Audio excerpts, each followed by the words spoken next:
வணக்கம் நண்பர்களே. இந்த கதை சிவபெருமானுக்கும் பார்வதி தேவிக்கும் இடையே நடக்கும் ஒரு திருவிளையாடலாகும்.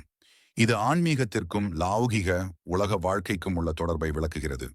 ஒரு முறை கைலாயத்தில் பேசிக் கொண்டிருக்கும் போது சிவபெருமான், இந்த உலகம், இங்குள்ள பொருட்கள், நமது உடல், பசி மற்றும் உணவு ஆகிய அனைத்தும் மாயை, ஆன்மா மட்டுமே நிலையானது என்று கூறினார்.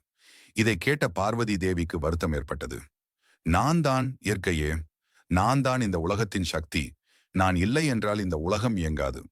உணவு என்பது மாயை அல்ல, அது உயிர்களின் அடிப்படை தேவை என்பதை உணர்த்த விரும்பினார். தன் முக்கியத்துவத்தை உணர்த்த பார்வதி தேவி திடீரென மறைந்து விட்டார்.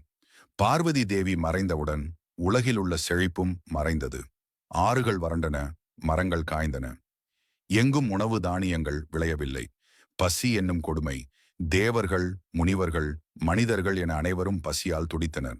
சிவபெருமானின் பக்தர்கள் கூட பசியால் வாடினர். பசி வந்தவுடன் ஞானம், தியானம் எல்லாம் மறந்து போய் உயிர் வாழ்வதே போராட்டமானது.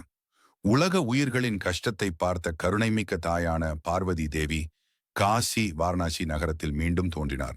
ஆனால் இம்முறை அவர் அன்னபூரணி தேவியாக, கையில் அமுத சுரபியுடனும் எடுக்க எடுக்க குறையாத உணவு பாத்திரம், தங்க கரண்டியுடனும் காட்சியளித்தார். அவர் அங்கு அனைவருக்கும் வயிறார உணவு வழங்கத் தொடங்கினார். உலகில் பஞ்சம் தீர சிவபெருமானே காசிக்கு வந்தார். கையில் திருவோடு ஏந்தி தன் சொந்த மனைவியான அன்னபூரணியிடம் பிச்சாந்தேஹி என்று யாசகம் கேட்டார். இதற்கு இரண்டு முக்கிய காரணங்கள் உண்டு. உலகிற்கு வழிகாட்ட.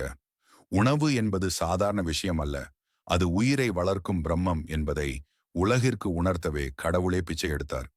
உலக வாழ்க்கை மாயையாக இருக்கலாம், ஆனால் அந்த வாழ்க்கையை தக்க வைக்க உணவு என்னும் இயற்கை அவசியம் என்பதை சிவன் ஏற்றுக்கொண்டார்.